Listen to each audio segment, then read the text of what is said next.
Teen athletes, knives and bleachers, why this case terrifies parents. Friday nights in Ridgeview, Indiana, were almost sacred. The town's lights dimmed, the grocery stores closed early, and every family crowded onto the metal bleachers to watch their sons in maroon and gold. It was routine, safe, predictable, until the night it wasn't. October 14th started like any other Friday. The Ridgeview Ravens were down by 4 in the final quarter against their rivals, the Lincoln Tigers. The crowd buzzed, students waved banners, and parents shouted from the stands. The stadium lights glared so bright they seemed to hold back the darkness itself. 17-year-old Jordan Hale, Ridgeview's star quarterback, stood on the sideline breathing hard, helmet under his arm. He was the golden boy. College scouts watched him, teachers adored him, and parents wanted their sons to be like him. But behind his easy smile, Jordan carried a tension that no one else saw. When the final whistle blew, the Ravens lost 27-23. It should have been just another small-town heartbreak. Fans groaned, cheerleaders clapped half-heartedly, and the players jogged off the field. No one knew that within 20 minutes, Ridgeview would become a crime scene. At 10:17 p.m., a scream cut through the parking lot chatter. Near the bleachers, someone shouted for help. Within seconds, police sirens wailed across the field, slicing through the night. By the time Detective Laura Mendez arrived, the scene was chaos. Flashing blue lights bounced off the metal stands. Students were crying. Coaches tried to calm parents pounding on the gate, desperate for answers. Jordan Hale lay beneath the bleachers, his team jacket dark with blood, his phone still clutched in his hand. His teammates were in shock, some praying, some staring blankly at the concrete. The coroner confirmed a single stab wound. No weapon. No witnesses. No sound caught on the field's cameras except muffled cheers and the wind. What the hell happened here? Mendez muttered, crouching near the body. Her partner, Detective Harris, pointed to a nearby CCTV mounted under the scoreboard. Cameras facing that direction. Should have seen everything. But when they checked the feed, the recording glitched. One frame showed Jordan walking toward the bleachers, a tall hooded figure behind him, and then static. When the picture returned, both were gone. By morning, the news was everywhere. High school star killed after game. Police investigating student murder in Ridgeview. Parents panicked. Students flooded TikTok and Instagram with shaky videos, each one worse than the last. Rumors, fake confessions, made-up sightings. Mendez knew she was racing against time. In small towns, fear spread faster than facts. She began her first interviews before dawn. Coaches, players, parents, everyone had the same story. Jordan was loved, admired, impossible to hate. But as she dug deeper, cracks appeared. Eli Grant, the backup quarterback, had argued with Jordan earlier that day over playing time. Coach Atkins, the longtime head coach, was reportedly furious before the game over a missing playbook. And Lila Morrison, Jordan's ex-girlfriend and a senior cheerleader, had been spotted near the bleachers minutes before the screams. Each denied involvement. Each had something to lose.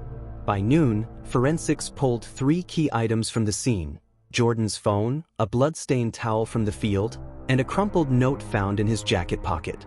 The handwriting was sharp, almost carved into the page. 2 lines only. "You think you can walk away from this? Watch what happens after the game."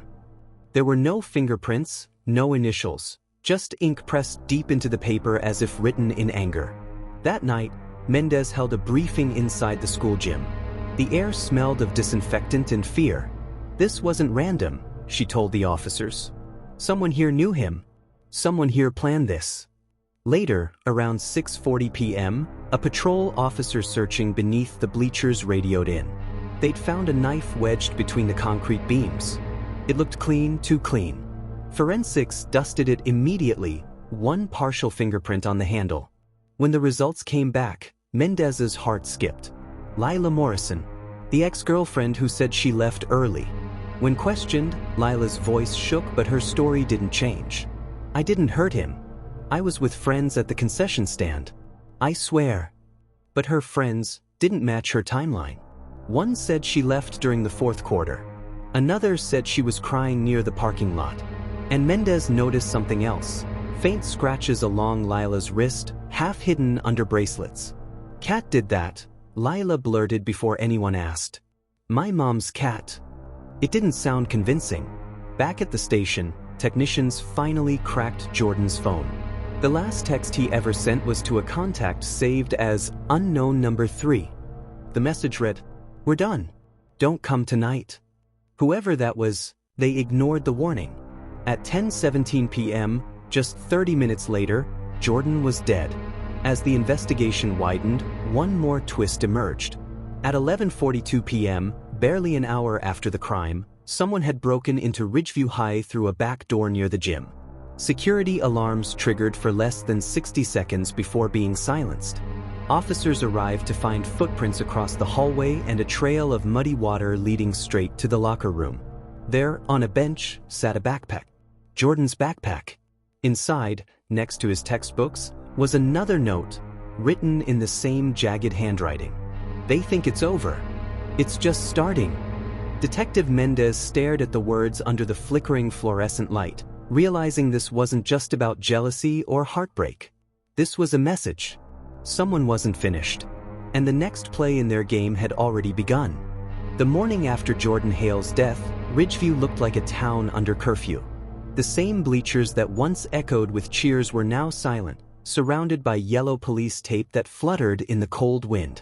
Reporters parked vans on the main street, and parents whispered in the diner over half-empty coffee cups. Detective Laura Mendez arrived at the high school before sunrise. The building's windows glowed faintly blue from the emergency lights still circling outside. Inside the gym, evidence markers dotted the floor like landmines, each one another reminder that the town's star athlete had died less than 20 feet from where his classmates had been celebrating victory. The evidence so far didn't add up. A threatening note. A clean knife with a partial print from a teenage girl. A second message left in the dead boy's backpack. And a missing piece of time. The 2 minutes between Jordan's final appearance on camera and the moment he was found under the bleachers. But that missing time was about to explain everything. By mid-morning, the forensics team called Mendez over. "We finally traced that last text on Jordan's phone," one technician said. "The one to unknown number 3? The number was registered last month, prepaid, cash only. But it pinged near Ridgeview Creek the night of the game." Mendez frowned. "Creek? That's out past the industrial road. Kids go there, right?" "Yeah," said her partner Harris. "It's where they have their after-game parties." "Then we're going," Mendez replied. The sun was barely over the horizon when they reached Coldwater Creek, a quiet patch of woods beside a shallow stream. Beer cans and crushed chip bags littered the dirt. It looked like a normal teenage hangout, until Harris noticed a blackened circle in the dirt. "Bonfire pit," he said, crouching down. "Recently used." The ashes were still warm. Mendez shifted through them with her glove. Something thin and stiff was half buried beneath the soot, a charred notebook. Most of it was burned beyond recognition, but several pages were intact enough to read. What they saw made Mendez's stomach twist. Ridgeview versus Lincoln, over $600. Player bets, Hale, Grant, Atkins. There were columns of names, initials, and dollar amounts. It wasn't a game schedule. It was an illegal betting ledger, kids gambling on their own school games. And at the top of every page was one repeated set of initials, e.g., Eli Grant, the backup quarterback. When Eli was brought in for questioning, his face was pale and eyes bloodshot. "I didn't do anything to Jordan," he said before even sitting down. Mendez laid the notebook pages on the table. "Then explain this." He hesitated, hands shaking. "Yeah, I ran bets. Everyone did. It was harmless, $50 here, $100 there. But Jordan found out and flipped. Said if we didn't stop, he'd tell the principal and the athletic board." "So you had motive," Mendez said evenly. "No. I tried to talk to him before the game," Eli said quickly. "That's all. He told me to leave him alone." "Then how do you explain this message?" she asked, showing him Jordan's last text. "We're done. Don't come tonight." Eli stared at it, confused. "That's not me. I never sent anything like that. I didn't even know he texted me that night." Your number was used on a prepaid phone, Harris said. The same number that pinged at Coldwater Creek. Eli's voice broke. You think I'd kill my best friend over football money? Mendez didn't answer. Not yet. By late afternoon, a search warrant gave police access to Coach Thomas Atkins' office. He was a veteran coach, beloved in Ridgeview, the kind of man who called every student kiddo and wore his championship rings to church. But his office told a different story. Under his desk drawer were envelopes labeled with players' names and cash amounts, evidence of money changing hands. In the filing cabinet, between old playbooks and game stats, was a folder marked Parent Concerns. Inside was a letter from Jordan's mother, dated just a week before the attack. Coach Atkins, please call me. Jordan told me something happened in the locker room last month. He won't give details, but I think someone threatened him. At the bottom, a handwritten note. Handled. Don't follow up. And it was signed T. Mendez clenched her jaw. He was covering for someone, she said quietly. When Atkins was brought in for questioning, he looked more tired than guilty. You're making a mistake, he said. Jordan was like a son to me. Then why didn't you tell us about the letter from his mother? He hesitated. Because it wasn't what it sounded like. There was tension on the team. I tried to diffuse it. By taking bets from your players? His eyes widened. Where did you hear that? Mendez dropped the burned notebook pages on the table. We found them at Coldwater Creek. You were in on it, weren't you? The money, the wagers, you were part of it. Atkins sighed. It's complicated. Then make it simple. He rubbed his temples. I was paying debts. The program's funding was cut last year. I thought I could earn it back. A few side deals, no one hurt. Then Jordan found out. And you silenced him? Harris said. Atkins slammed the table. No, I didn't touch him. Then who did? He hesitated again. Too long. You should talk to Lila, he finally muttered. She was there that night. She called me. Why would she call you? Mendez demanded. He looked away. Because she was scared. That same night, Ridgeview High's janitor discovered something behind the storage shed. A plastic bag, half buried in the dirt. Inside was a USB flash drive. When forensics opened it, they found a single video file, labeled simply October 14 to 9:57 p.m. The footage showed the back of the bleachers. The quality was grainy, the light washed in cold blue. Jordan Hale appeared on screen, pacing nervously, phone in hand. He looked toward someone off camera. Then, a voice, faint but distinct. You think you can threaten me and walk away? It was deep, older, familiar. Coach Atkins. Before the footage could reveal anything more, the screen went black. Mendez replayed it again and again, her pulse quickening. It didn't show the act, but it placed the coach at the exact scene minutes before the murder. And that meant one thing.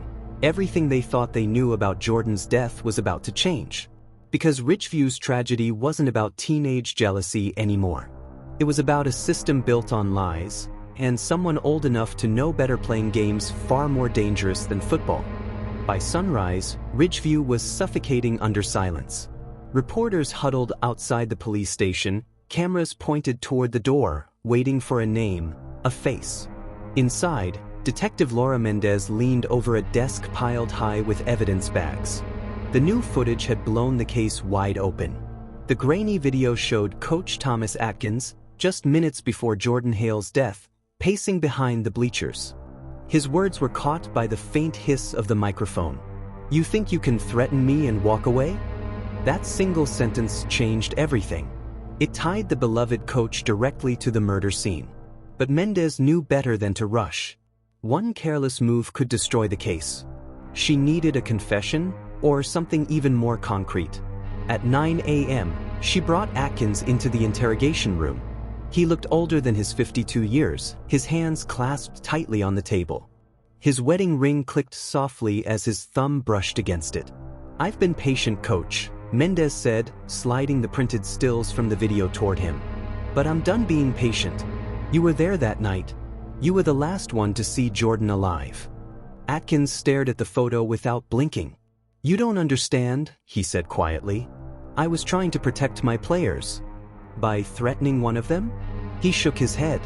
It wasn't supposed to go that far. He came to me before the game. Said he knew about the bets, about the money going through the locker room. He was going to the principal. And you stopped him, Mendes pressed. No. I told him we'd talk after the game. His voice trembled. But he was angry. He said he'd already told someone. Mendes leaned forward. Who? I don't know, he said, his voice breaking. He just said, she knows too. She? Atkins swallowed hard. Lila. The room went still. Lila Morrison, Jordan's ex, the cheerleader, the girl with scratches on her wrists, had already been questioned twice. Her alibi was weak. Her fingerprint had been found on the knife. And now, the coach had placed her at the center of the storm. Atkins wiped his eyes. She called me that night. Said Jordan was threatening her too. Said he found something that could ruin her. Subscribe for more dark mysteries, true crime documentaries, and real-life suspense stories every day.